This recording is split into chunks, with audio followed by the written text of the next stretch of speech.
Hey, tonight we're diving into the real Wild West. Not the Hollywood version with its heroic cowboys and dramatic showdowns, but the gritty, dangerous reality where survival was never guaranteed. You might think you're tough enough to handle it, but trust me, there's a reason they called it wild. If you're enjoying these stories, I'd really appreciate a quick like or even a subscribe. It helps more than you know. I'm always curious where you all are listening from, so drop a comment with your location and what time it is there. Love seeing our little global community connect through these stories. Now, dim the lights, maybe turn on a fan for that soft background hum, and let's ease into tonight's journey together. We're going to explore why you might not survive even a single day in the untamed American frontier. Congratulations, you've just woken up in the American Wild West of the 1870s. The good news, you're about to experience a legendary chapter of history firsthand. The bad news, your chances of survival just dropped dramatically.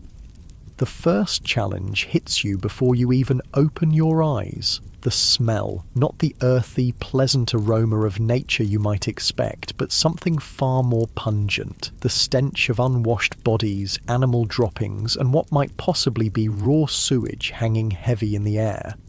You see, bathing wasn't exactly a priority in the Wild West. Most settlers considered a thorough wash a monthly luxury, and that's being generous. Some went entire winters without a proper bath.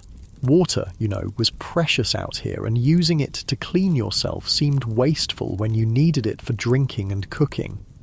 As you drag yourself from your bed, which is likely just a straw-filled mattress crawling with bedbugs, you realise how every muscle in your body aches. Life in the 1870s frontier involved constant physical labour from dawn until dusk. There were no weekends off, no vacations, and certainly no ergonomic considerations. Whether you were a farmer, miner, or ranch hand, your body was your primary tool, used until it broke down. You might think you work hard in your modern life, but frontier labour was something entirely different, backbreaking work that left even the strongest people permanently hunched and arthritic by their 30s. Imagine spending 14 hours ploughing fields, hauling water, chopping wood, or working deep underground in a mine shaft. No wonder the average lifespan was only about 35 years. Standing on the dusty floor, you notice the chill in the air. If it's winter, your cabin might be 20 degrees below freezing inside. If you had a fireplace, you'd have let it burn down overnight to save precious fuel. Good luck finding central heating or thermal underwear in this century. And if it's summer, well, get ready to sweat through every article of clothing you own. There was no escaping the elements in the Wild West. Speaking of clothing, forget comfort. Men typically owned maybe 2 sets of clothes, rough canvas or denim pants and cotton shirts that chafed against the skin. Women wore multiple layers regardless of the temperature, chemises, corsets, petticoats and long dresses that dragged in the dirt. Everything was scratchy, ill-fitting and rarely cleaned. Those fancy outfits you've seen in Western movies? Pure fiction for the average person. Your stomach growls, reminding you it's time for breakfast. Hope you like beans, biscuits and coffee, possibly for every meal. The Wild West diet was monotonous and nutritionally deficient. Fresh fruits and vegetables were seasonal luxuries. Meat, when available, was often preserved with salt or smoke because refrigeration didn't exist. Scurvy, a disease caused by vitamin C deficiency, when your gums bleed and your teeth fall out, was common among settlers despite being easily preventable with modern knowledge. You might think the coffee would at least be good. Cowboys always seem to have a pot brewing in the movies, but what you're served barely resembles what you'd recognise as coffee. It's typically boiled to within an inch of its life, bitter beyond belief, and might include crushed eggshells or even salt to reduce the bitterness. Still, the caffeine would help you face the day, so you drink it without complaint. Before heading outside, you might want to check your shoes for scorpions or snakes that could have sought shelter during the night. It wasn't uncommon for frontier folks to shake out their boots each morning, a habit born from painful experience. One wrong move, and you could be facing a venomous bite miles from any medical help. Stepping outside your cabin, you're immediately aware of how exposed you are. The vast landscape of the American frontier was breathtaking, sure, but it was also unforgiving. Extreme weather could appear with little warning. Blizzards, tornadoes, flash floods, or drought could all mean death for the unprepared. The sky might be clear now, but that could change in minutes. If you've settled in a frontier town, you might think civilization offers some protection. In some ways, that's true. In others, it just presents different dangers. Towns in the Wild West were hotbeds of disease. Without proper sewage systems or understanding of germ theory, illnesses spread rapidly through communities. Cholera, typhoid, smallpox, diphtheria, and tuberculosis were constant threats. An outbreak could wipe out half a town in weeks. Speaking of towns, let's say you decide to visit one today. As you approach, you notice there's a distinct lack of the organised layout you might expect. Many Western towns grew haphazardly, with buildings constructed wherever convenient, often without proper planning or infrastructure. The streets aren't paved, but are instead dirt tracks that transform into mud pits when it rains and dust bowls when it's dry. The smell hits you again, stronger now. Horse manure is everywhere because horses are the main transportation. There are no street cleaners or sanitation departments. In some towns, the accumulated waste could be knee-deep in heavily trafficked areas. Flies swarm around you and you realise why disease spreads so easily here. As you walk down the main street, you pass the saloon, likely one of the busiest establishments in town. Contrary to Hollywood depictions, saloons weren't glamorous places with swinging doors and piano players. Most were crude, one-room affairs with rough plank bars and basic furniture. The liquor served wasn't fine whiskey aged in oak barrels, but raw alcohol often mixed with tobacco juice, pepper, turpentine, or even gunpowder to give it extra kick. A single drink could blind you if you were unlucky. The saloon represents another deadly aspect of frontier life: violence. These establishments were frequently sites of deadly confrontations, not because of formal duels or showdowns, but because of drunken arguments that escalated quickly in a heavily armed society. The romanticised gunfights of Western movies were rare. Most violence was impulsive, messy, and over trivial matters. Speaking of being armed, you'll notice almost everyone carries a weapon of some kind, but not for the reasons you might think. While personal protection was certainly a factor, weapons were primarily tools for hunting, protection from wildlife, and sometimes for signalling. The constant threat from bears, wolves, cougars, and venomous snakes made going unarmed foolish, especially when travelling between settlements. You might be surprised to learn that many frontier towns actually had strict gun control laws. Places like Dodge City, Kansas, and Tombstone, Arizona, required visitors to surrender their firearms when entering town limits. The famous gunfight at the OK Corral actually started because the Clanton gang refused to comply with Tombstone's weapons ordinance.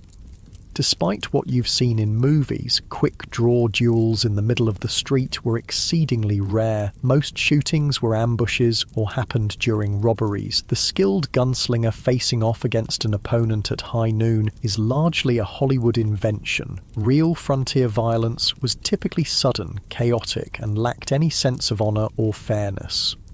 As you continue your walk, you pass the local doctor's office. Medical care in the 1870s frontier would horrify you. Most doctors had little or no formal training. Surgical procedures were performed without anesthesia beyond whiskey or morphine, and sterilization was virtually unknown. Something as simple as an infected cut could lead to amputation or death. Common treatments included bloodletting, mercury compounds, arsenic, and other toxic substances that often did more harm than good. Women in childbirth faced mortality rates as high as 1 in 4 in remote areas. Dentistry involved extraction without anesthesia, using crude tools. Most people suffered from painful dental issues for years before finally losing their teeth. If you were injured or fell ill on the frontier, your survival often depended more on luck than medical intervention. Even minor injuries could become life-threatening due to infection. Broken bones might never heal properly, leaving frontier folk with chronic pain and disability. The famous phrase, "only the strong survive," had literal meaning in the Wild West. Your stomach growls again, and you realise it's time for lunch. You head to the local restaurant, which is likely just an extension of someone's home where meals are served for a fee. The food isn't any more varied than your breakfast. Meat is tough and often spoiled, despite heavy smoking or salting. Vegetables, if available, are overcooked to mush. Food safety standards don't exist, so dysentery and food poisoning are common occurrences.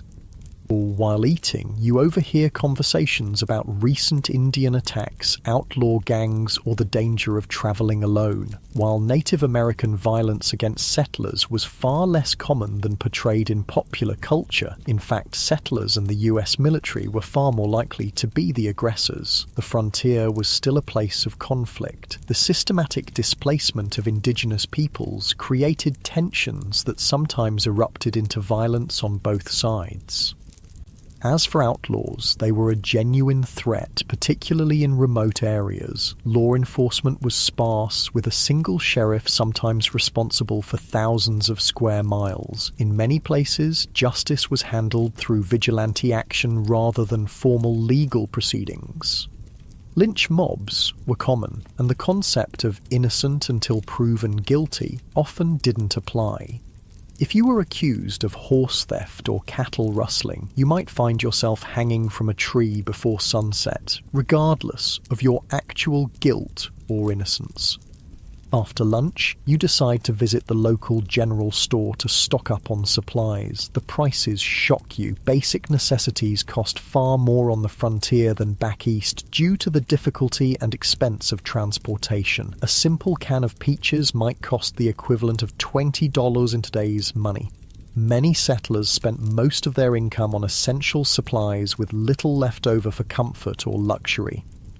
The store offers another glimpse into frontier reality, the isolation. Mail delivery was infrequent and unreliable. Newspapers might be weeks or months out of date. Information travelled slowly, and you might go years without news from family back east. Many settlers never saw their relatives again after moving west. The psychological toll of this isolation contributed to high rates of depression, alcoholism, and suicide among frontier populations. As the afternoon wears on, you notice dark clouds gathering on the horizon. Weather on the frontier wasn't just uncomfortable, it could be deadly. Without modern forecasting, storms arrived with little warning. Blizzards could strand travellers, leading to freezing deaths. Tornadoes destroyed entire communities with no emergency services to assist survivors. Flash floods washed away wagon trains. Droughts ruined crops and caused starvation. If you were lucky enough to have a proper home, it provided minimal protection. Most frontier dwellings were hastily constructed from whatever materials were available. Sod houses on the plains, log cabins in forested regions, or simple wooden structures in towns. None were particularly effective against extreme weather. Winter temperatures inside could drop below freezing. Summer heat was often unbearable, especially in attics or upper floors where many people slept. As the storm approaches, you decide to head back to your cabin before it hits. On the way, you pass a group of men heading to work at the local mine. Mining was one of the deadliest professions on the frontier. Underground cave-ins, toxic gas exposure, explosions from improperly handled blasting powder, and machinery accidents claimed countless lives. Miners also suffered from long-term health issues like black lung from coal dust or mercury poisoning from gold processing. Even if you avoided mining, few frontier occupations were safe. Farming involved dangerous equipment with no safety features. Ranching meant working with unpredictable animals weighing hundreds of pounds. Logging had one of the highest fatality rates of any profession. Whatever you did to make a living, your risk of serious injury or death was exponentially higher than in the modern world. You make it back to your cabin just as the rain begins to fall. The roof leaks in several places, and you place buckets to catch the water. This is a good opportunity to refill your drinking water, as clean water was scarce and precious. Many frontier settlers drank from the same sources used for washing and watering livestock, leading to waterborne illnesses that could quickly turn fatal. As you sit in your leaky cabin listening to the rain, you reflect on how different reality is from the romanticized version of the Wild West. There were no heroes or villains, just people struggling to survive in incredibly harsh conditions. The fact that anyone made it through is testament to human resilience and determination. Night falls early as you have no electricity. Candles and oil lamps provide minimal illumination, and you're careful with them. Fire was a constant danger in frontier homes. A single spark could mean losing everything, with no fire department to call for help. Many towns burned to the ground at least once in their history. You prepare for bed, exhausted from just one day in the Wild West. Your muscles ache, your stomach is unsettled from the unfamiliar food, and your mind is overwhelmed by the constant vigilance required to stay alive. As you drift off to sleep, you wonder if you'll make it through tomorrow, or if you'll become just another statistic in the dangerous story of the American frontier. The wind howls outside your cabin, a haunting reminder of how small and vulnerable humans are against the vastness of the untamed wilderness. Tomorrow, if you're lucky enough to see it, will bring all these challenges again, along with new ones you haven't yet imagined. In the Wild West, survival was never guaranteed. It was earned day by day, hour by hour, through hardship most modern people can scarcely comprehend. The morning light filters through the cracks in your cabin walls, waking you from a restless sleep. Your body aches from the hard mattress, but there's no time to linger. The Wild West waits for no one. As you rise, you remember yesterday's harsh introduction to frontier life and wonder what new challenges today will bring.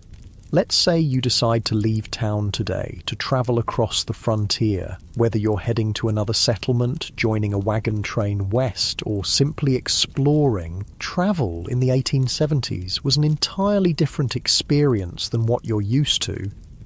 The good news is that by this time, the Transcontinental Railroad had been completed, connecting the east and west coasts of America. The bad news? Unless you were relatively wealthy or travelling between major cities, you probably couldn't afford to use it.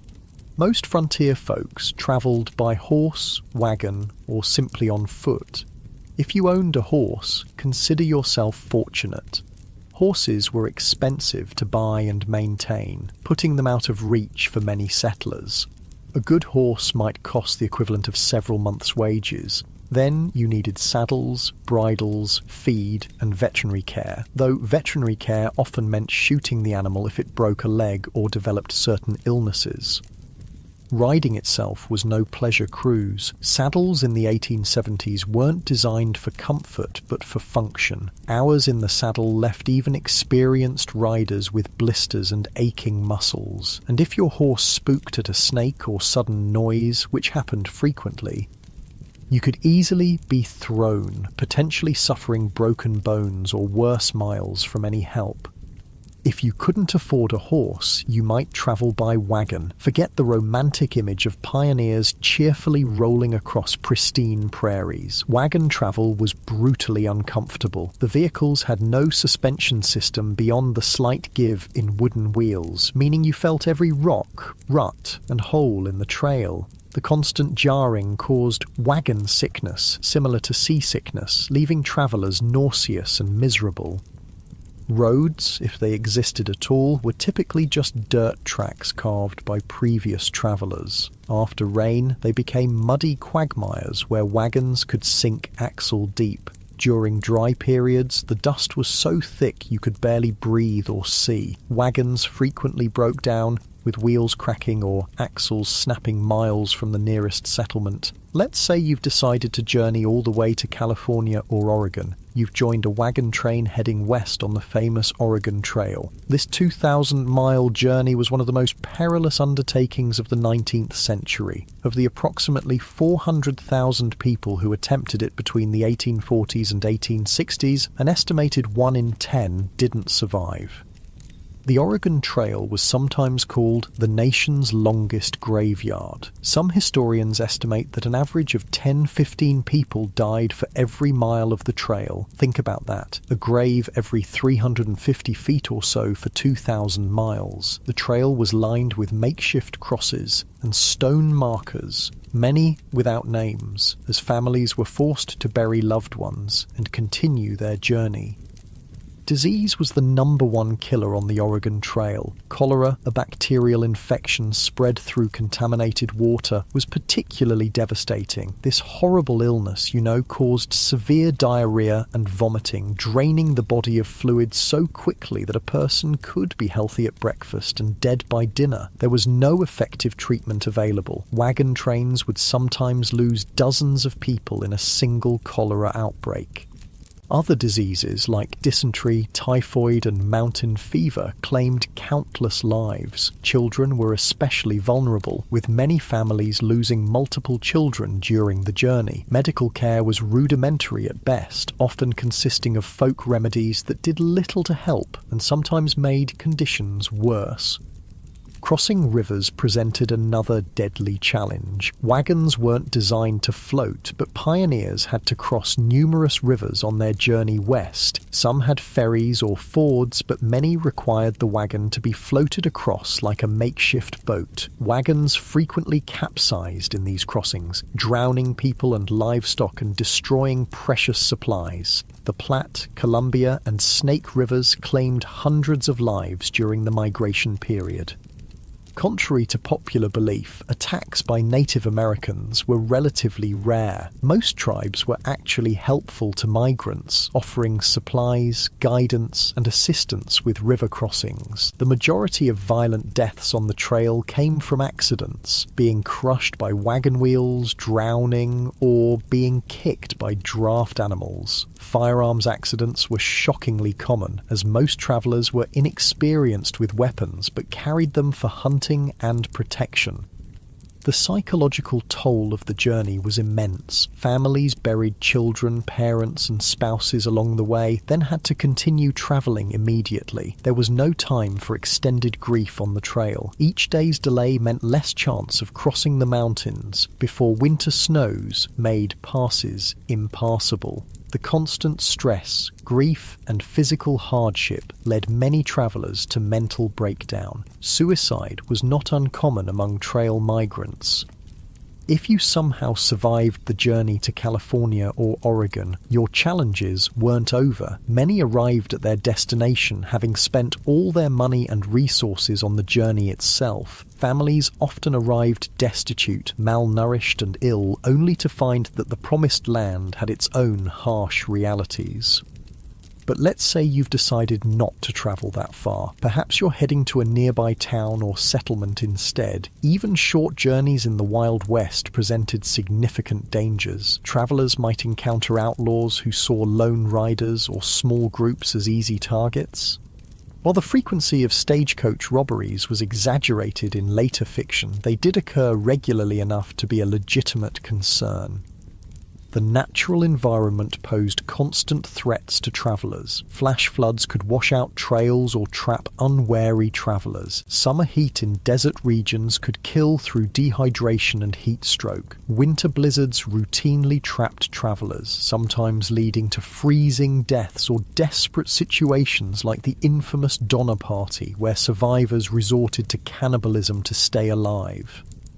Navigation itself was challenging in an era before detailed maps. Travellers relied on vague directions, landmarks that could change or be misidentified, and the experience of guides who sometimes proved unreliable. Getting lost in the wilderness could be a death sentence, especially if your supplies ran low. As you travel today, you notice another aspect of frontier life that movies rarely depict accurately: the stunning diversity of people. The Wild West wasn't populated solely by white cowboys and settlers. It was a meeting ground of cultures from around the world. Chinese immigrants worked as railroad builders, miners, and merchants. Mexican families had been living in the Southwest long before it became U.S. territory. Black cowboys made up as much as 25% of the workforce on some ranches. European immigrants from Germany, Ireland, Italy, and Scandinavia brought their cultures and traditions. And of course, dozens of distinct Native American nations had called these lands home for thousands of years before others arrived. This diversity, however, didn't mean equality or harmony. Racial violence was a common feature of frontier life. Chinese railroad workers faced brutal discrimination and were often forced to take the most dangerous jobs for lower pay than white workers. Mexican landowners frequently saw their property seized through legal manipulation or outright theft after the Mexican-American War. Black Americans who moved west hoping to escape Southern discrimination often found frontier racism just as entrenched, if different in form. Despite their crucial contributions to ranching, mining, and building frontier communities, they were frequently excluded from economic opportunities and social acceptance. For Native Americans, the expansion of white settlement was nothing short of catastrophic. The indigenous population of North America, once numbering perhaps 15 million people, had been reduced to fewer than 300,000 by 1900. Disease, warfare, forced relocation, and the deliberate destruction of their food sources, particularly the buffalo, decimated numerous tribes and nations.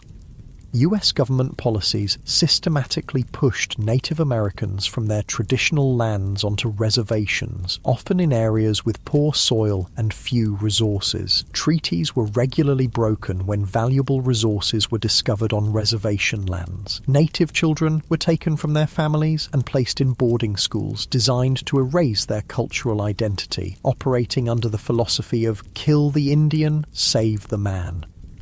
The romanticized cowboys versus Indians narratives of later films grossly misrepresented the complex interactions between settlers and indigenous peoples. Many native nations initially tried to accommodate newcomers and adapt to changing circumstances. Violence typically erupted after repeated treaty violations, encroachment on tribal lands, or deliberate provocations. As you continue your journey, you ponder another group whose experience differed markedly from Hollywood depictions: women on the frontier.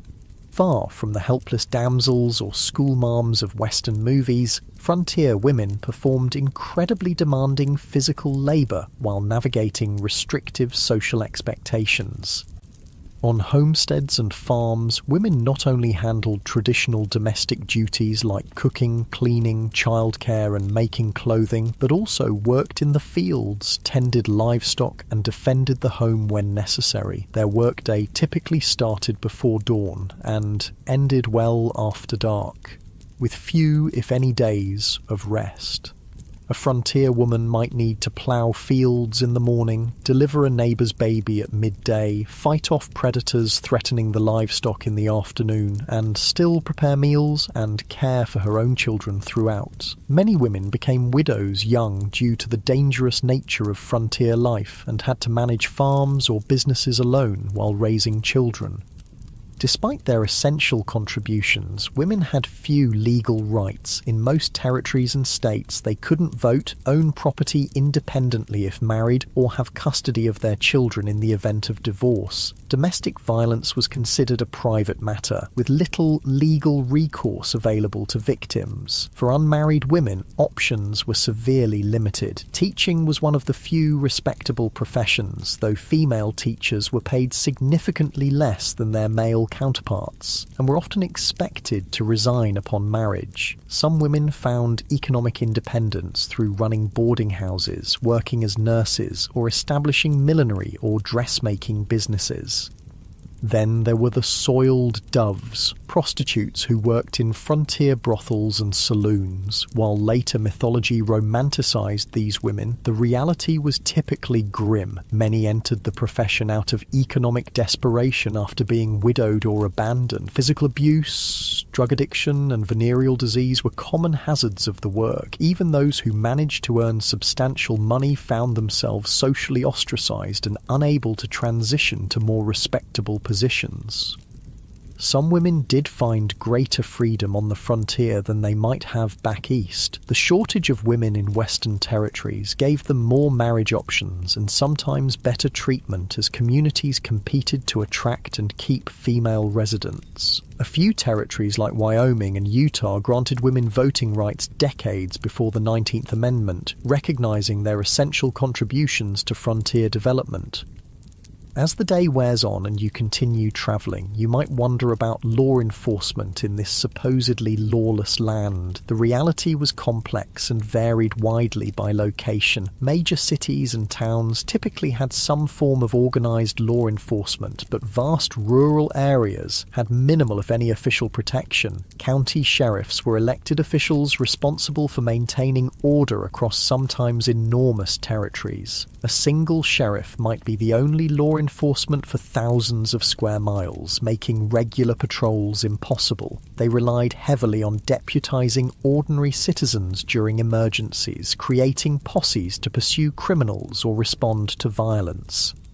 Town marshals handled law enforcement within town limits, sometimes with a few deputies in larger settlements. These positions were often dangerous and poorly paid, attracting a mix of dedicated public servants and those who enjoyed the power the badge provided. Some famous lawmen, like Wyatt Earp, moved between legitimate law enforcement and more questionable enterprises throughout their careers.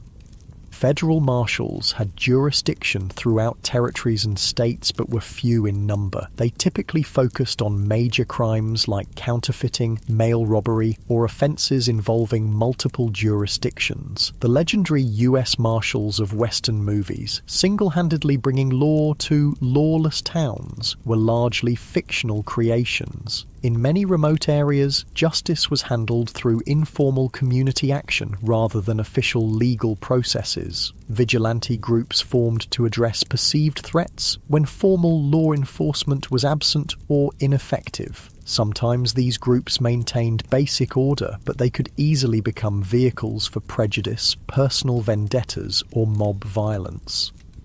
The iconic image of the quick-draw gunfight was largely a later invention. Most frontier violence was mundane, impulsive, and often alcohol-fueled. Bar fights that escalated to fatal levels, domestic violence, and disputes over land or livestock were far more common than dramatic shootouts on dusty streets. Criminal punishment was harsh by modern standards. Hanging was the standard penalty for murder, rape, and sometimes theft, particularly of horses or cattle. Prisons existed, but were primitive facilities with high mortality rates from disease, violence, and poor conditions. Many communities preferred immediate execution to the expense of long-term imprisonment. As evening approaches, you decide to seek shelter for the night. If you're lucky, you might find a town with a hotel or boarding house. Don't expect luxury. Frontier accommodations were basic at best. A typical hotel room would have a simple bed, possibly infested with bed bugs, a washstand with a pitcher and basin, and perhaps a chair. Bathroom facilities would be an outhouse in the back, shared by all guests. Privacy was minimal, with thin walls allowing you to hear your neighbours' every movement and conversation. In busier establishments, you might even share a bed with a stranger, a common practice to maximise capacity during busy periods. The sheets might not have been changed for previous guests, and lighting would be limited to candles or oil lamps. A night's lodging would cost between 25 cents and $1, depending on the establishment's quality and location. This represented a significant expense for many travellers, equivalent to several hours' wages for an average worker. Many chose to sleep in stables, barns, or simply under the stars to save money, despite the additional risks these options presented. If you were travelling through more remote areas, you'd likely camp for the night. This meant building a fire, assuming you could find enough fuel, preparing a meal from your limited supplies, and sleeping on the ground with minimal protection from the elements or wildlife. Indigenous peoples, experienced travelers, and military scouts had sophisticated techniques for safe camping, but the average settler often made dangerous mistakes. Proper fire management was literally a matter of life and death. A fire built too large could spark a prairie or forest fire that could consume thousands of acres in hours. One built too small might not provide enough warmth during cold nights, leading to hypothermia. Campfire cooking required skills most modern people lack, often resulting in meals that were simultaneously burnt and raw. As night falls fully and you prepare to sleep, the sounds of the frontier darkness surround you. Coyotes howl in the distance, unfamiliar birds call, the wind whispers through grass or trees. For people accustomed to modern light and noise pollution, the profound darkness and strange sounds of wilderness nights often triggered intense anxiety. Many travellers slept poorly on the frontier, not just because of physical discomfort, but from fear of the unknown dangers that might lurk in the darkness. Native attacks, though rare, often occurred at dawn when sleepers were at their most vulnerable. Predators like wolves, bears, and mountain lions might investigate camps looking for food. Venomous snakes and scorpions sought warm places to rest, sometimes including a sleeper's bedroll. Even if no actual threats materialized, the psychological stress of constant vigilance took its toll. Frontier diaries frequently mention exhaustion not just from physical labor, but from the mental strain of perpetual alertness. Modern people, accustomed to locks, alarms, and the security of dense population, would find the vulnerability of frontier sleeping arrangements profoundly disturbing. As you drift towards sleep, you reflect on the day's journey. Travel in the Wild West bears almost no resemblance to its sanitized, romanticized portrayal in later entertainment. It was grueling, dangerous, and uncomfortable beyond what most modern people could endure. And the skills required from navigation without maps to making emergency repairs to handling firearms safely took years to develop, and mistakes were often fatal. The darkness deepens and the sounds of night creatures grow louder. Tomorrow will bring new challenges if you survive the night. Perhaps you'll reach your destination, or perhaps you'll become just another unmarked grave along the trail. One more statistic in the perilous story of westward expansion. The Wild West forgave no weakness and offered no second chances. Every day survived was a victory against overwhelming odds. The new day dawns on the frontier, and you've somehow survived the night, a victory in itself in the Wild West. As you rub the sleep from your eyes and stretch your aching muscles, you contemplate what direction your frontier experience might take today. Perhaps you'll try your luck in one of the booming mining towns where fortunes are supposedly made overnight. You've heard stories of the California gold rush, the Nevada silver strikes, and the Colorado mining booms. Tales of ordinary men finding nuggets the size of chicken eggs and becoming wealthy overnight have drawn hundreds of thousands west. What these stories don't mention are the brutal realities awaiting those who chase mineral dreams. Let's say you decide to try your hand at mining. What would that actually entail? First, you'd need to stake a claim, which means finding unclaimed land with potential mineral deposits, increasingly difficult by the 1870s, as the easiest and richest areas were claimed years earlier. If you were lucky enough to find a promising spot, you'd need to register your claim at the nearest government office and pay the required fees, which could be substantial. Then the real work would begin, and it was some of the most physically demanding labour imaginable. For placer mining, searching for loose gold in streams, you'd spend hours bent over in ice-cold mountain water, sifting through sediment with a pan or sluice box. Your hands would crack and bleed from constant exposure to water and rough materials. Your back would ache from the hunched position, and after all that effort, you'd be lucky to find a few tiny flakes of gold worth pennies. If you ventured into hard rock mining, digging for veins of ore in the mountains, the dangers multiplied exponentially. Tunneling into unstable rock without modern safety equipment or engineering knowledge led to frequent cave-ins that crushed miners where they stood. Poorly ventilated shafts filled with toxic gases like carbon monoxide, odorless but deadly, suffocating miners who had no warning of the danger. Blasting with black powder or dynamite to break through rock was incredibly hazardous. Miners frequently lost fingers, hands, eyes, or lives when charges detonated prematurely or thrown rock fragments became deadly projectiles. The thunderous noise and constant percussion of blasting left many with permanent hearing loss. Even if you avoided immediate catastrophes, the long-term health effects were devastating. Miners constantly inhaled fine rock dust, leading to silicosis, a painful lung disease that slowly suffocated its victims. Mercury used in gold processing caused neurological damage, tremors, and mental deterioration. Those working in copper or lead mines absorbed toxic metals that accumulated in their bodies, causing chronic illness and early death.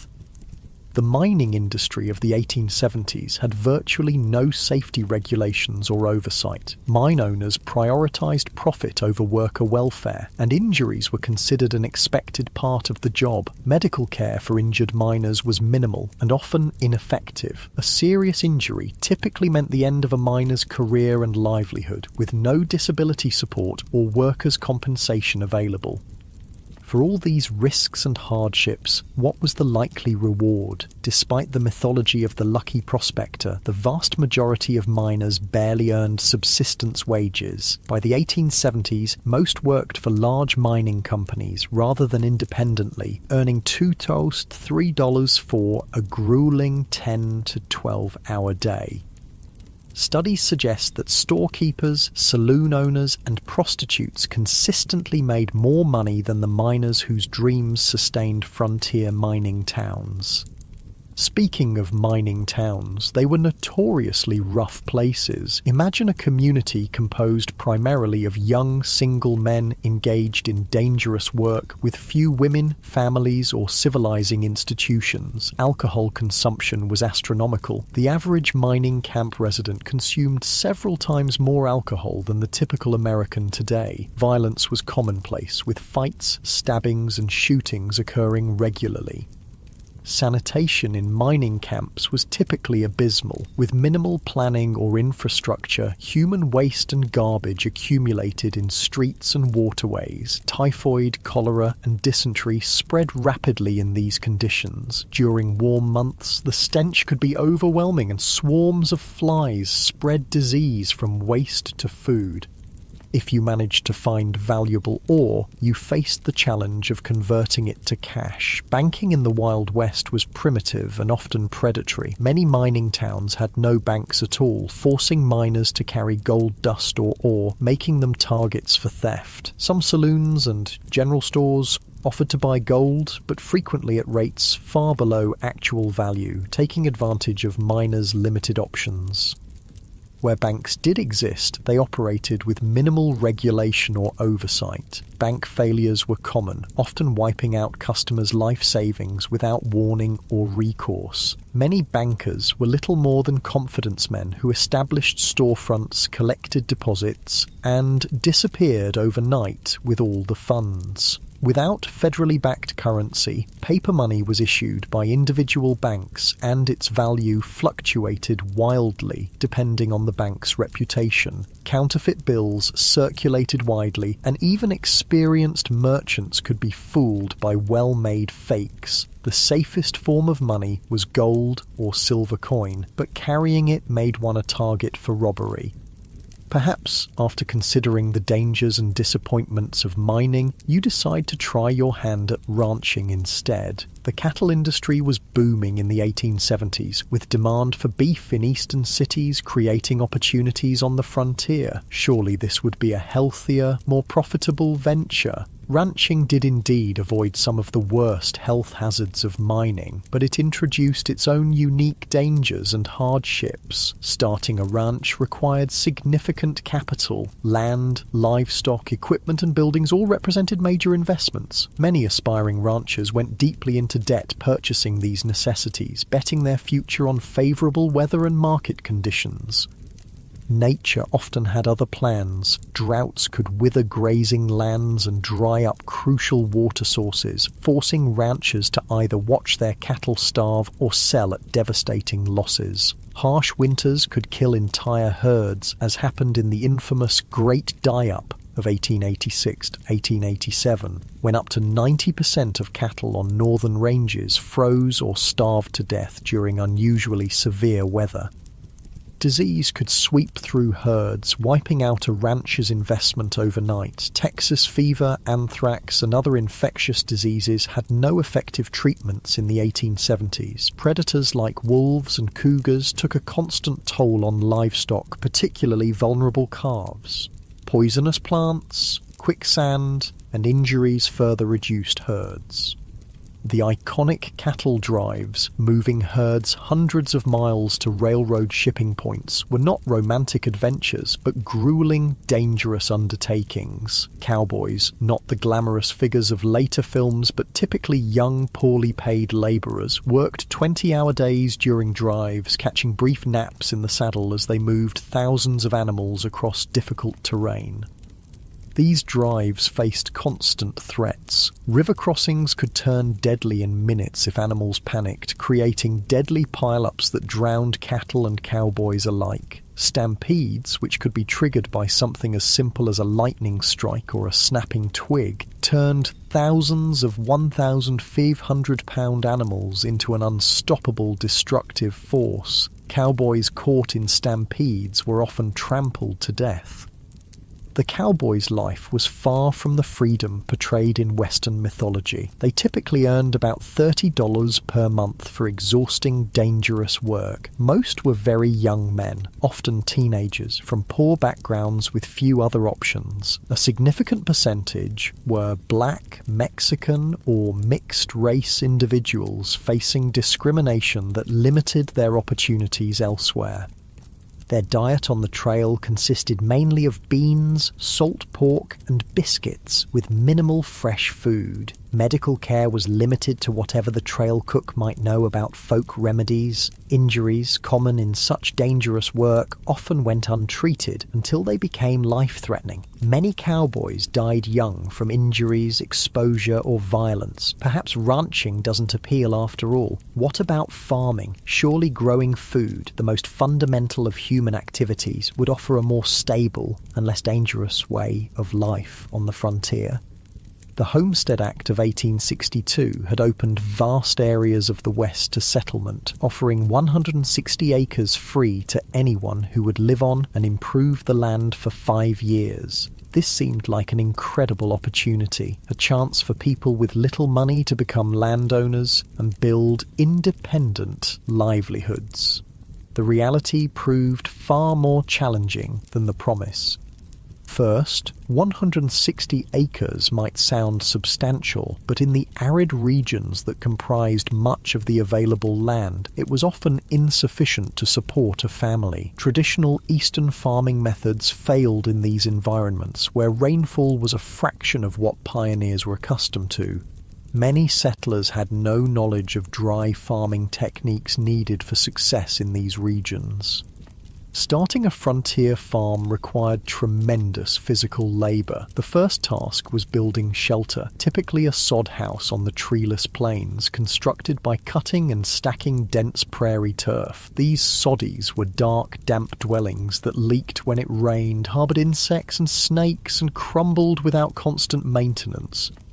Then came the back-breaking work of breaking the land for planting. Prairie sod, held together by dense grass roots that had developed over centuries, was extraordinarily difficult to plough with the equipment available to most settlers. It could take a year or more just to prepare a few acres for planting. The work was so physically demanding that it permanently damaged many farmers' bodies. Once crops were planted, farmers faced threats from every direction. Drought could wither plants before harvest, torrential rains could wash away seedlings or flood fields, early frost could kill crops just before harvest, grasshoppers descended in biblical swarms, consuming everything green in their path and sometimes even eating the handles of tools left in fields. Disease affected frontier farmers as it did everyone else, but with particularly devastating consequences. With no hired help and little community support, a family's illness during crucial planting or harvesting periods could mean the difference between survival and starvation. Women often continued working the fields while heavily pregnant or just days after giving birth, risking their health because the work simply couldn't wait. Farm accidents were common and often fatal. Homemade tools broke and caused injuries. Animals panicked and trampled their handlers. Even successful harvests could turn deadly. Numerous farmers died when they fell into grain storage bins and suffocated in the loose grain, or when poorly constructed storage buildings collapsed under the weight of their contents. The isolation of frontier farms took a heavy psychological toll. Neighbours might be miles away, visited only occasionally. Women in particular suffered from this isolation, some going months without speaking to anyone outside their immediate family. Depression, anxiety, and what was then called prairie madness affected many settlers, sometimes leading to abandonment of homesteads or suicide. For those who persevered through these challenges and actually produced crops, economic obstacles remained. Transportation to markets was difficult and expensive. Without refrigeration, perishable products had to be sold quickly or preserved. Large agricultural corporations and railroad companies used their influence to keep crop prices low and transportation costs high, squeezing independent farmers from both directions. By the 1870s, another option was emerging on the frontier, working for wages in the growing towns and industries. Perhaps this offered a safer, more stable path than the high-risk ventures of mining, ranching, or farming.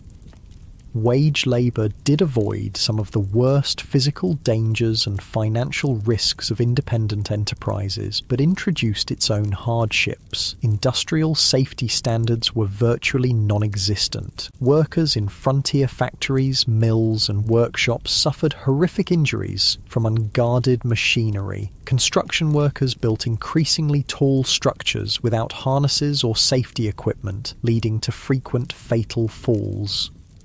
Railroad work was particularly dangerous. Track layers worked with minimal equipment under brutal conditions, suffering high rates of injury and death from accidents, heat stroke, and exhaustion. Chinese workers, who built much of the transcontinental railroad, were often assigned the most dangerous tasks, such as handling unstable explosives to blast through mountain passes.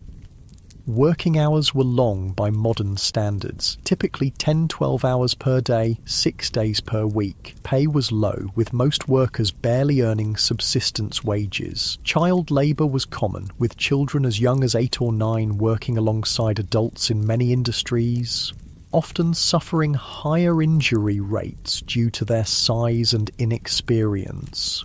Workers had essentially no legal protections.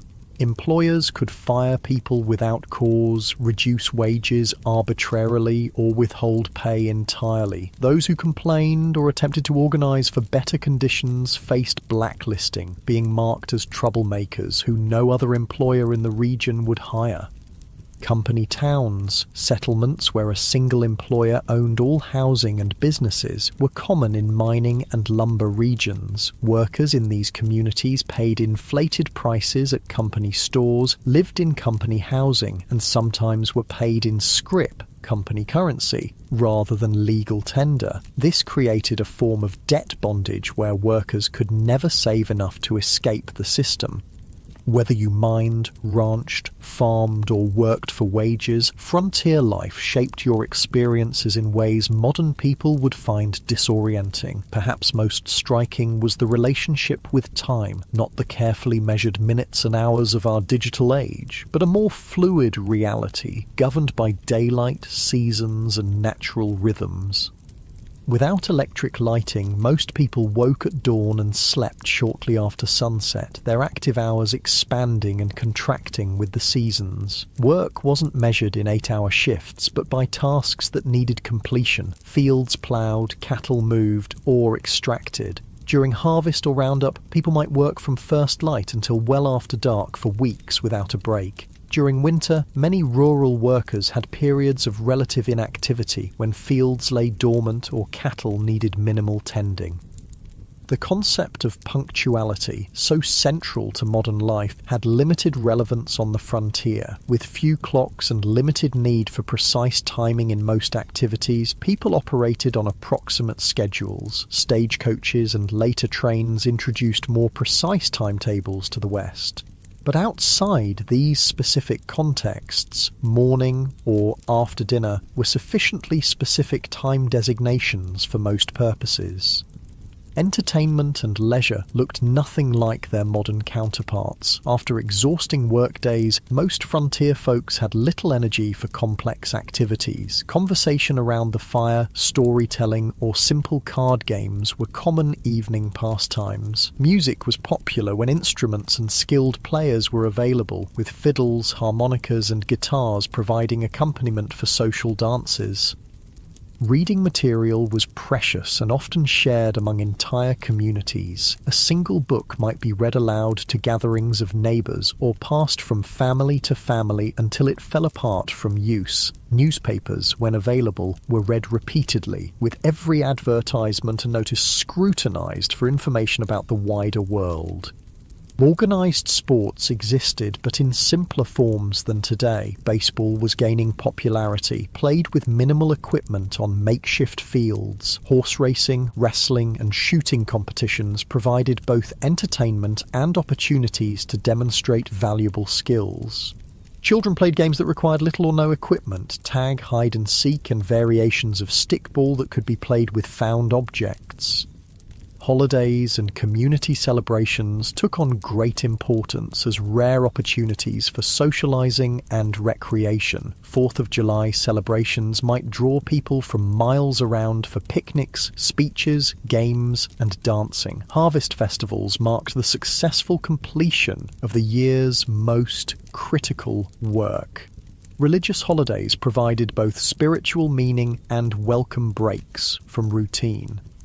As the day draws to a close, you find yourself reflecting on the relentless challenges of frontier life. Every aspect required harder work, involved greater risk, and offered fewer comforts than its modern equivalent. The people who survived and sometimes thrived in these conditions possessed qualities that modern society rarely demands: extraordinary physical endurance, practical skills applicable to countless emergencies, and psychological resilience in the face of constant hardship and loss.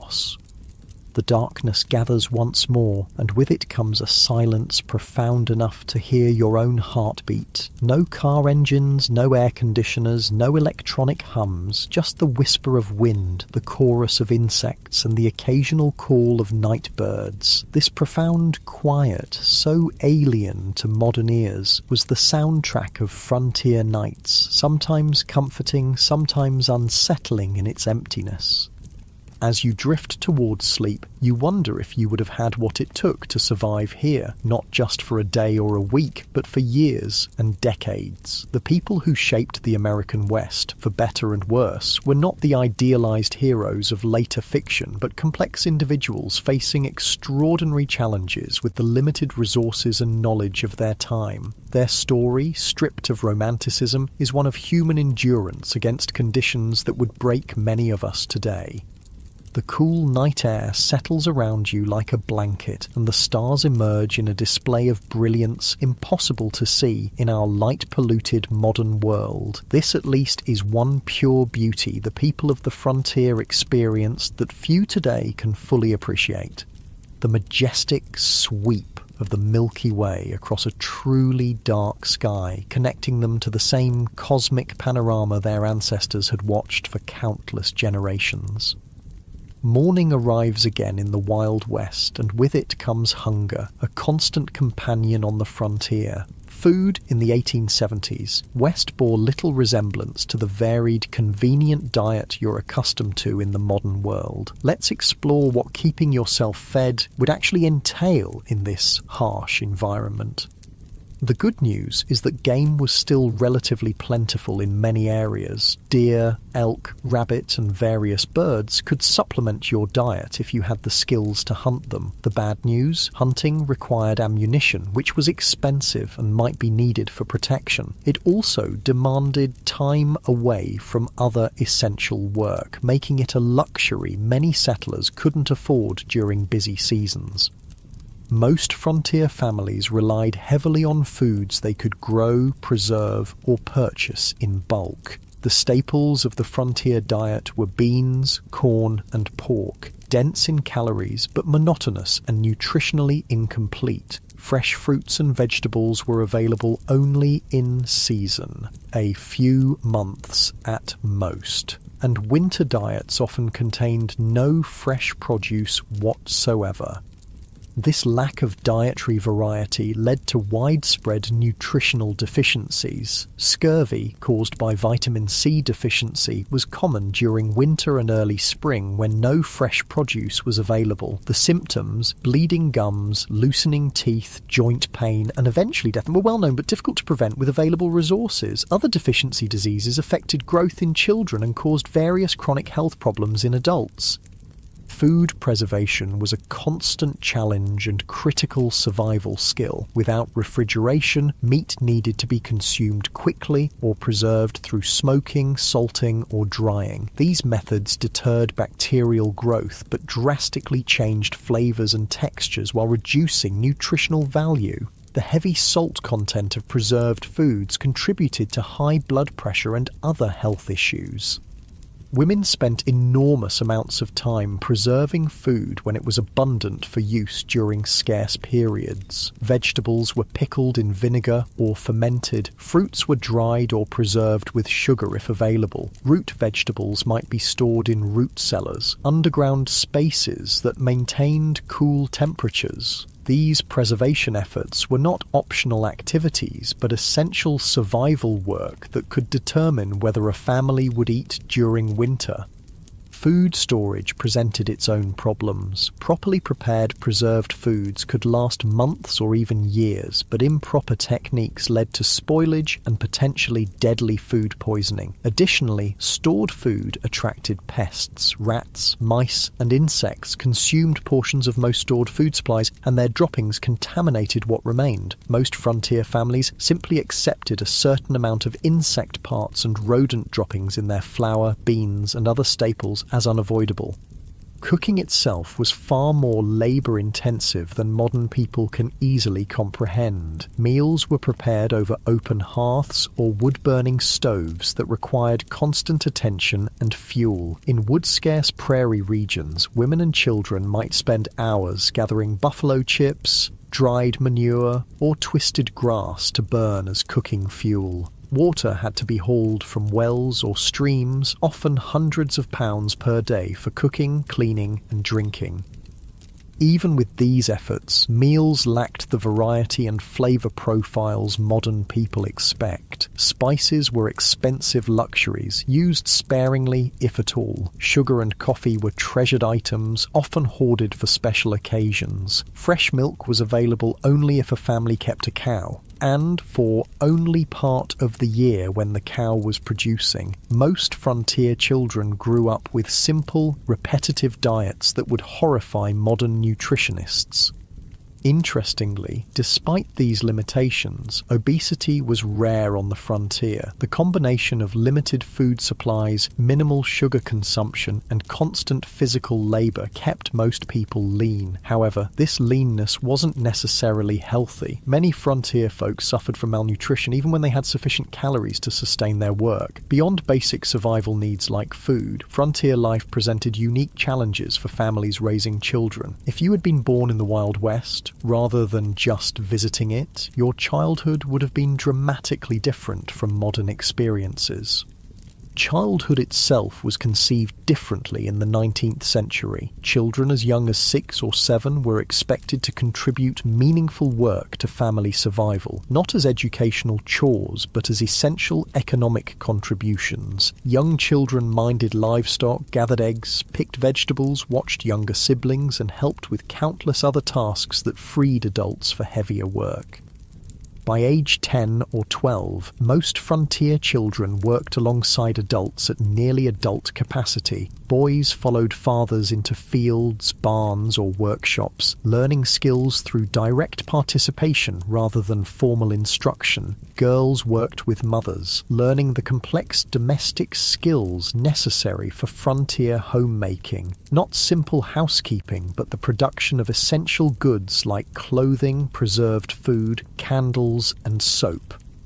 This early adulthood extended to other areas of life. Children were not sheltered from the harsh realities around them. They witnessed births, deaths, slaughtering of animals, and the sometimes violent conflicts of frontier communities. They were expected to understand and adapt to these realities rather than being protected from them.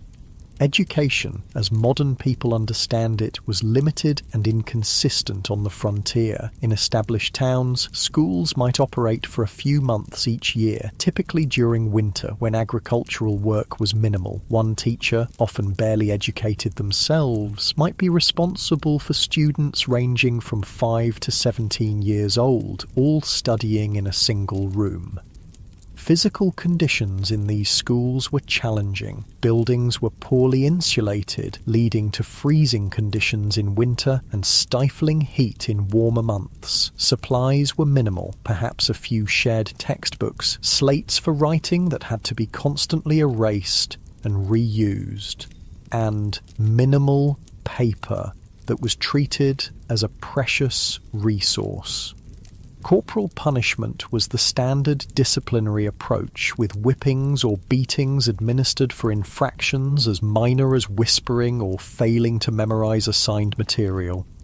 In more remote areas, formal schooling might not exist at all. Some families conducted home education using whatever books were available, but many frontier children received only the most basic literacy and calculation skills, if that. Their education focused instead on practical knowledge, how to predict weather, track animals, prepare soil for planting, treat common injuries, and perform the countless other tasks essential for survival. Child mortality remained devastatingly high throughout the frontier period. Approximately 1 in 4 children died before reaching adulthood, with the highest risk in the first 5 years of life. Diseases that modern medicine easily prevents or treats, measles, diphtheria, scarlet fever, whooping cough, routinely killed or permanently disabled young children. Accidents claimed many more, as child safety was a foreign concept in an era where survival demanded risk-taking. The psychological impact of this mortality on both children and parents is difficult for modern people to comprehend. Most children grew up watching siblings die. Parents expected to lose children and often gave the same name to a subsequent child if an older sibling died young. A practice that seems strange today but reflected the different relationship with mortality in an era when death was an everyday presence. Perhaps nothing illustrates the gulf between frontier and modern life more clearly than approaches to health and medicine. If you became ill or injured in the 1870s West, your experience would bear almost no resemblance to modern healthcare. The first difference would be the absence of professional medical care in most situations. Doctors were scarce, with many communities having none at all. Those who did practice on the frontier often had minimal training, perhaps a brief apprenticeship or a few months at a medical college. Their knowledge reflected medical science of the era, which still relied heavily on theories like humoral balance that had more in common with medieval medicine than modern practice. Without access to professional care, most health issues were addressed through home remedies and folk medicine. Every community had people, usually women, known for their healing skills, drawing on traditions brought from various cultures. Some of these treatments, particularly herbal remedies, had genuine medicinal properties, but many were ineffective or actively harmful. Common medical treatments of the era included bloodletting, which weakened already ill patients, purgatives that caused severe diarrhea, supposedly to expel bad humours, and poultices of various substances applied to wounds, some of which introduced infection rather than preventing it. Laudanum, a tincture of opium, was widely used for pain, leading to addiction in many cases. Mercury compounds were prescribed for numerous conditions despite their toxicity. Even when treatments had some validity, impure medications caused problems. Without pharmaceutical regulations or standardization, commercially sold medicines varied wildly in potency and often contained dangerous contaminants. Many patent medicines marketed as cure-alls contained primarily alcohol, providing temporary relief through intoxication rather than addressing underlying conditions. Surgery in frontier conditions was particularly horrific. Without effective anesthesia, beyond alcohol, whiskey, or opium, patients endured excruciating pain during procedures. Sterilization was unknown or inconsistently practiced, leading to rampant post-surgical infections. Amputation was the standard treatment for serious limb injuries, performed with saws and knives that might be wiped clean but never properly sterilized. Childbirth represented perhaps the starkest contrast between frontier and modern medical experiences. Women typically gave birth at home, attended by a midwife if one was available, or female relatives if not. Without prenatal care, many complications weren't identified until labour was underway. Breech births, hemorrhage, and other emergencies that modern medicine handles routinely often resulted in the death of mother, child, or both. Maternal mortality rates on the frontier were approximately 1 death per 100 births, more than 100 times higher than in developed countries today. Many women approached each pregnancy knowing it might be their last experience in life. Men's diaries and letters from the period frequently mention the heartbreaking reality of raising children alone after losing wives in childbirth.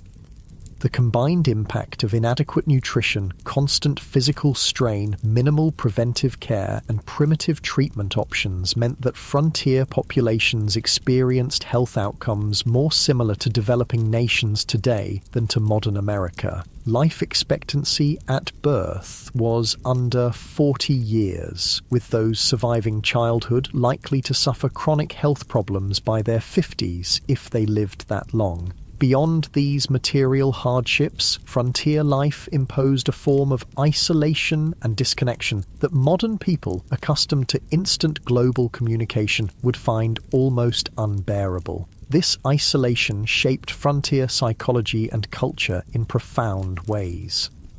Communication with distant family or friends occurred at the speed of physical transportation. Letters took weeks or months to reach recipients, if they arrived at all. News travelled slowly and unreliably, often distorted through retelling. Major events might not become known in remote areas until months after they occurred. This information vacuum contributed to a highly localised worldview, where distant events seemed abstract and irrelevant compared to immediate community concerns. The isolation was particularly difficult for those accustomed to more settled environments. Women who had grown up with close female friendships and family networks often found themselves alone for days or weeks while husbands travelled for supplies or work. Their diaries frequently mention crippling loneliness and the psychological strain of having no adult conversation for extended periods. This isolation sometimes led to what contemporary accounts called prairie madness, severe depression, anxiety, and occasionally psychosis triggered by the combination of isolation, constant work, and environmental hardships. Some affected individuals became violent toward family members or committed suicide. Others simply abandoned their homesteads and returned east, unable to endure the psychological pressure of frontier life. Even in established communities, social connections were limited by practical constraints. Visiting neighbours might require travelling several miles each way, a significant undertaking when time was precious and transportation limited to walking or horseback. Formal social gatherings were infrequent, typically centred around church services, seasonal celebrations, or community work events like barn raisings or harvest festivals. Churches played a crucial role in frontier communities beyond their spiritual function. They served as social hubs, educational centres, and mutual aid societies. Even those with limited religious conviction often participated in church activities for the community connection they provided. Religious leaders, ministers, priests, or lay preachers frequently took on roles far beyond religious guidance, serving as teachers, dispute mediators, and community organisers. The establishment of community institutions marked important milestones in frontier development. Building a school, church, or meeting hall represented a commitment to permanent settlement rather than temporary exploitation. These institutions helped transform mining camps or trading posts into towns with collective identities and shared futures. The creation of local governments, rudimentary as they often were, similarly marked transitions from frontier chaos to established community. Frontier communities also developed distinctive forms of mutual aid and collective action necessary for survival in harsh conditions. Barn raisings and house raisings allowed families to complete large construction projects impossible for individual households. Harvest teams moved from farm to farm, ensuring crops were gathered before weather could destroy them. Spontaneous search parties formed when children went missing. These cooperative traditions reflected the practical reality that no individual or family could survive the frontier entirely through self-reliance. This community interdependence existed alongside the individualism that later became mythologized in frontier narratives. Both elements were necessary responses to frontier conditions: self-reliance for daily survival, community cooperation for challenges beyond individual capacity. The tension between these values shaped frontier culture and continues to influence American attitudes toward government, community, and individual responsibility. As another day in the Wild West draws to a close, you find yourself contemplating the mental and emotional resilience required to endure such conditions year after year. The people who populated the American frontier weren't superhuman. They suffered, struggled, and sometimes broke under the relentless pressure of their environment. But many adapted and persevered, developing skills and perspectives that allowed them to find meaning and even joy amid hardship. The darkness settles around you once more, bringing with it the profound silence of the pre-industrial night. The day's experiences have given you a glimpse into a world both familiar and utterly alien, a world where survival required constant vigilance, where comfort was rare and luxury almost non-existent, where death was an everyday companion rather than a distant stranger. As sleep approaches, you wonder about the people who chose this life or had it thrust upon them by circumstance. What drove them west? What sustained them through blizzards, droughts, illness, and loss? What would they think of the world their struggles helped create?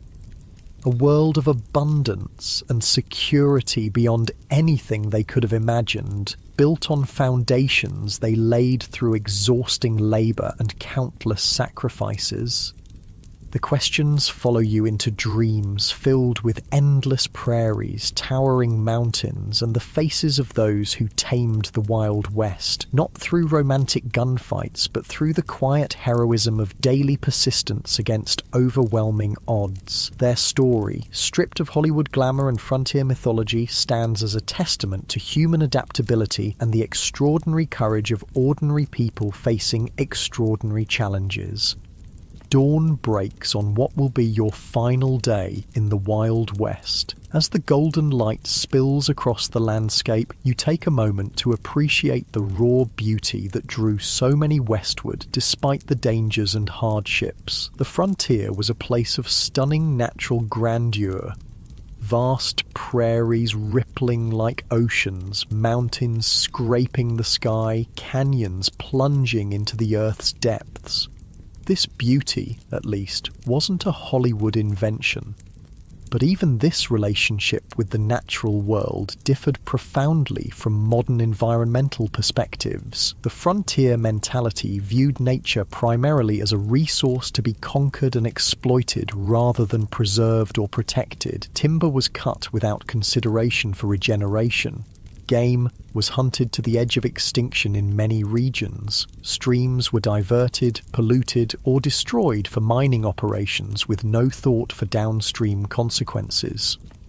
The near extinction of the American bison, buffalo, stands as perhaps the starkest example of this exploitative approach. In the 1700s, an estimated 30-60 million bison roamed North America. By 1884, fewer than 1,000 remained. This devastation wasn't simply the result of hunting for food or hides, though that played a part. It was also deliberate policy, encouraged by the US government as a way to deprive Plains Indian tribes of their primary resource, forcing them onto reservations.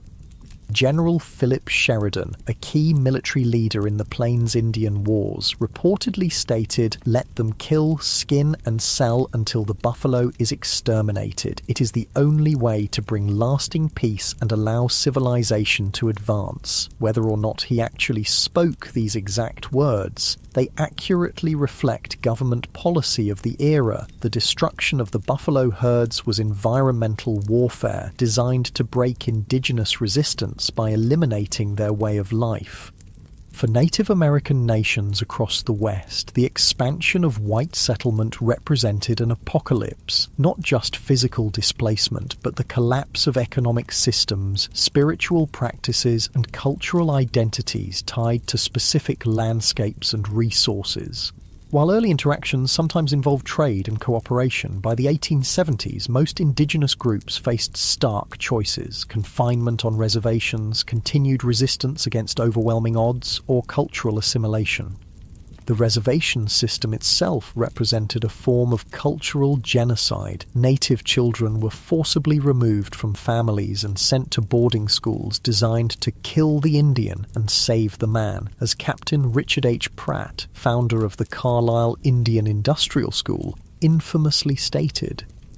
These children had their hair cut short, were forbidden from speaking their languages, practicing their religions, or maintaining their cultural identities. The intergenerational trauma from these policies continues to affect Native communities today.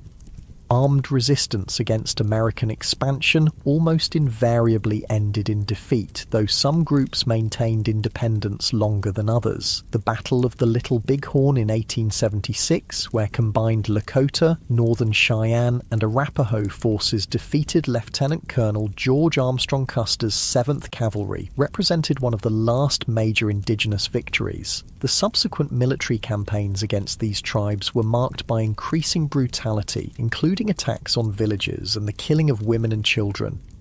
The tragedy of this cultural collision was heightened by the fact that many native nations had sophisticated agricultural systems, complex governance structures, and rich cultural traditions that could have offered valuable knowledge to European settlers. The different approaches to land use and ownership created fundamental misunderstandings. Many native groups couldn't conceive of owning land any more than one could own the air or stars, making treaty negotiations over territory fundamentally problematic from the start. These cultural conflicts extended beyond native white relations. The West was extraordinarily diverse, with communities from around the world bringing different languages, religions, customs, and approaches to frontier life. This diversity was both a strength, introducing varied skills and perspectives, and a source of tension in communities struggling with scarce resources and limited infrastructure. Chinese immigrants, who played crucial roles in building the transcontinental railroad and developing mining operations, faced particularly severe discrimination. The Chinese Exclusion Act of 1882, the first major American law restricting immigration based on nationality, grew from anti-Chinese sentiment that had festered for decades in Western territories. Chinese miners were frequently driven from productive claims through violence or unjust application of foreign miners' taxes. Chinese communities in frontier towns often faced riots and mass expulsions when economic conditions deteriorated. Mexican Americans, many of whom had become US citizens through territorial acquisition rather than immigration, similarly faced discrimination and displacement. Despite treaty guarantees protecting property rights following the Mexican-American War, many Mexican landowners saw their holdings taken through legal manipulation, intimidation, or outright fraud. Spanish-derived water rights systems that had functioned effectively for generations were replaced with English common law approaches less suited to arid environments. Even European immigrants found that national and religious identities continued to matter on the frontier. Irish Catholics, German Lutherans, Scandinavian Protestants, Eastern European Jews, each group tended to establish distinct communities and maintained cultural practices from their homelands. These communities provided mutual support, but sometimes became targets for nativist sentiment when economic or social tensions arose. African Americans who moved west after the Civil War hoped to find freedom from Southern oppression, but often encountered different forms of discrimination. Black cowboys, who made up approximately 25% of the workforce on some cattle operations, rarely received recognition in contemporary accounts or later mythology. Black homesteaders established communities in several Western territories, but frequently faced organized resistance from white neighbors and discriminatory application of homestead laws. The collision of these diverse groups, each with their own values, practices, and expectations, created frontier communities far more complex and conflict-ridden than later romantic depictions would suggest. The melting pot metaphor popularized in later American mythology obscured both the persistent cultural distinctiveness of various groups and the power imbalances that determined whose cultures would be preserved and whose would be suppressed. As the day progresses, you find yourself in a frontier town undergoing rapid transformation, a transition happening across the West during the 1870s and 1880s. The initial phase of settlement, characterized by individual prospectors, independent farmers, and small-scale enterprises, was giving way to more organized corporate development of Western resources. The arrival of railroads catalyzed this transition. The Transcontinental Railroad, completed in 1869, dramatically reduced travel time between east and west from months to days. Subsequent branch lines penetrated previously isolated regions, connecting them to national markets and supply chains. This transportation revolution allowed large-scale extraction of Western resources for Eastern factories and enabled mass-produced Eastern goods to flood Western markets. These economic connections accelerated the integration of Western regions into national systems, but often disadvantaged small producers. independent miners couldn't compete with large mining corporations that brought industrial methods and capital investment. Family farms struggled against agricultural enterprises operating on vast acreage. Small ranchers found themselves squeezed by cattle companies with investor backing and political connections. Corporate interests increasingly dominated political as well as economic structures. Railroad companies, mining conglomerates, timber interests, and large landholders exercised enormous influence over territorial and early state governments. Water rights, mineral claims, grazing access, and timber concessions were allocated through processes that typically favoured those with financial and political power rather than small operators or community interests. This transition from frontier to integrated region wasn't simply economic but cultural. The rough-edged mining camp or cattle town gradually acquired institutions that signalled permanence and connection to wider society. Banks, schools, churches, newspapers, theatres and fraternal organisations. Streets were surveyed and sometimes paved. Wooden structures were replaced with brick and stone buildings. Local governments enacted ordinances regulating behaviour that had previously gone ungoverned. For many who had been attracted to the frontier precisely because of its freedom from Eastern constraints, these changes represented unwelcome domestication of the wild spaces they had sought. Some continually moved westward ahead of advancing civilization, seeking new frontiers. Others struggled to adapt to increasing regulation, competition, and social expectations. The mythological end of the frontier, declared in the 1890 census, represented real psychological and cultural challenges for those whose identities were tied to frontier conditions. Part of this transformation involved the taming, or at least management, of frontier violence. The iconic gunfighters and outlaws who would later dominate Western mythology operated in a specific historical window when formal law enforcement was establishing itself against pre-existing systems of personal and community violence. By the 1880s and 1890s, professional police forces and court systems had replaced vigilante justice in most established communities, though remote areas still saw occasional eruptions of frontier-style conflict resolution. The legendary figures who captured public imagination, Wild Bill Hickok, Wyatt Earp, Billy the Kid, Jesse James, operated in this transitional period, often moving back and forth between legal and illegal activities as circumstances changed. Their later mythologization obscured the complex, often morally ambiguous reality of their lives. Hickok, far from the perfect marksman of legend, shot bystanders in at least 2 gunfights. Earp worked variously as a lawman, gambler, brothel keeper and vigilante across his career. The Robin Hood image attached to Jesse James ignored his Confederate guerrilla background and the innocent victims of his robberies.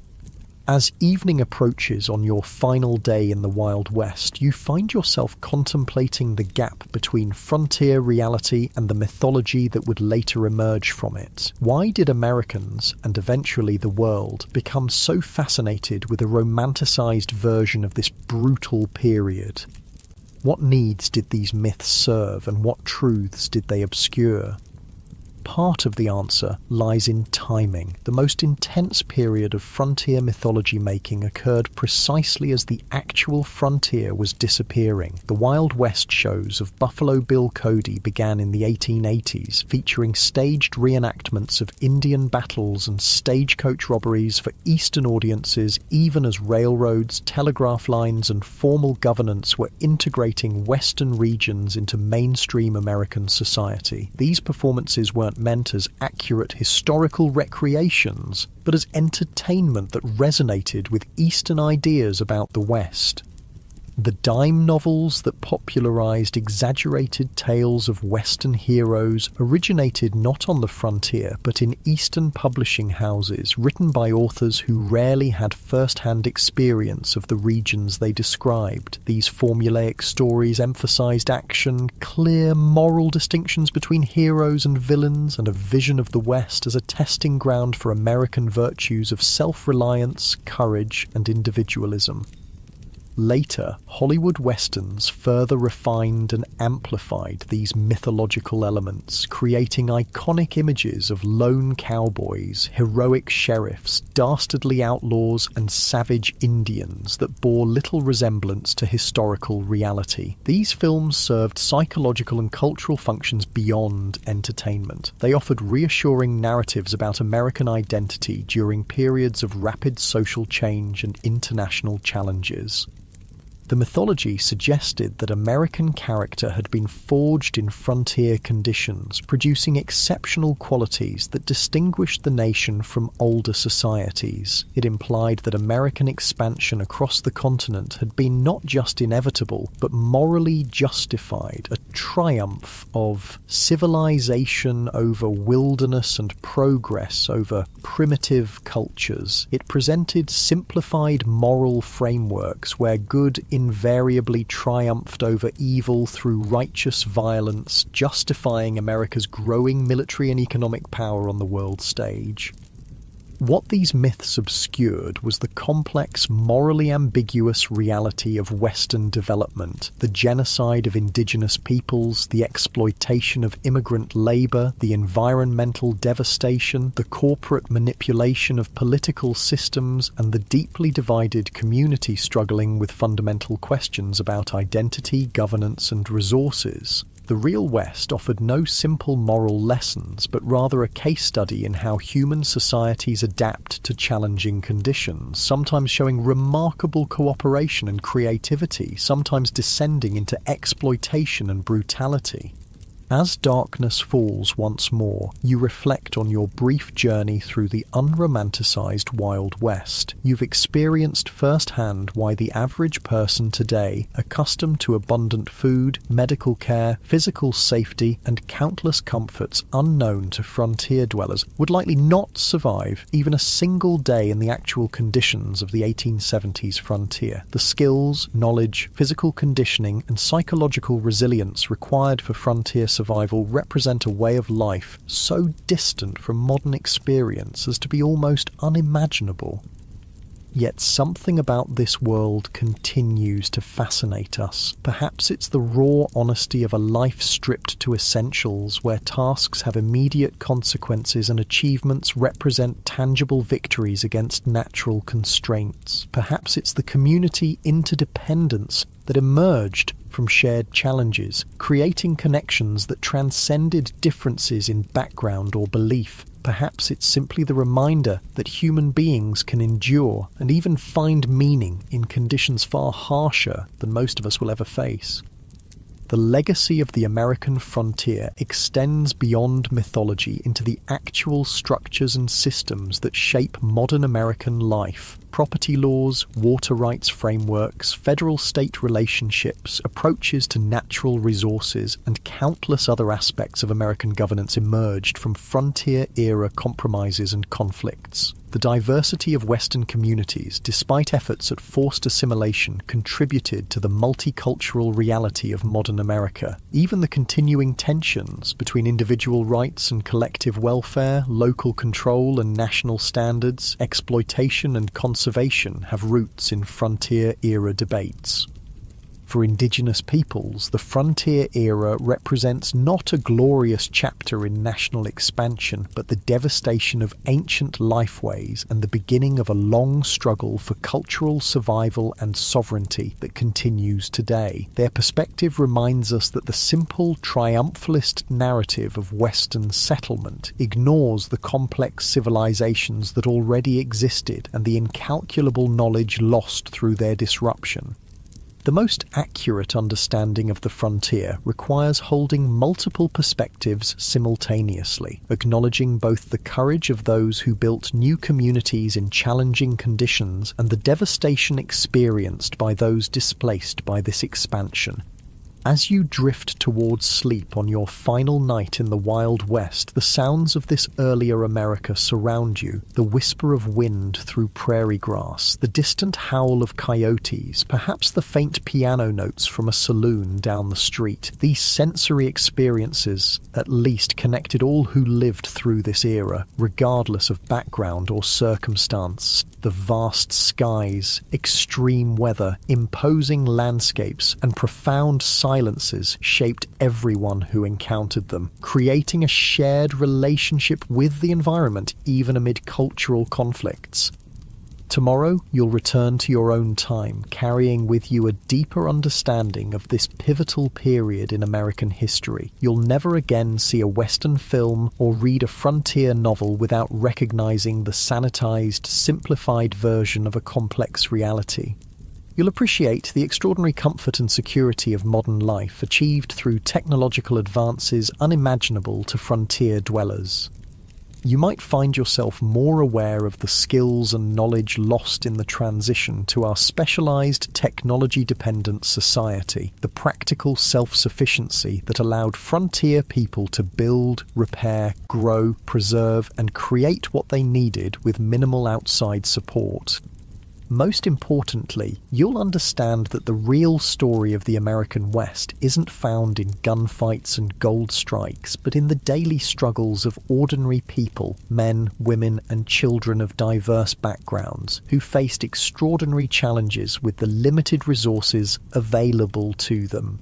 Their story, without Hollywood embellishment, contains enough genuine courage, tragedy, innovation, conflict, cooperation, cruelty, and kindness to fill countless histories. Their legacy lives in the communities they established, the environmental changes they initiated, the cultural patterns they created, and the myths that grew from their experiences. The real Wild West disappeared long ago, transformed by technology, population growth, economic integration, and environmental change into the modern American West of cities, suburbs, highways, and managed landscapes. Yet echoes of frontier experience persist in regional identities, local traditions, land use patterns, and governance structures. The memory of this formative period continues to influence how Americans understand themselves and their nation's development, even as scholars and communities work to replace simplistic mythology with more accurate, inclusive understandings of this complex history.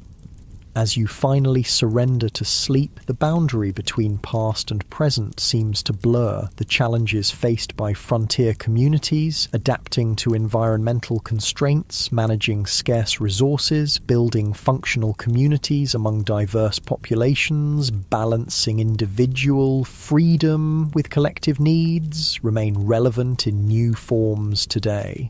Perhaps the greatest legacy of the frontier experience is not a set of answers, but a collection of questions about human adaptation, community formation, and the relationship between people and the natural world. Questions each generation must answer anew as circumstances change.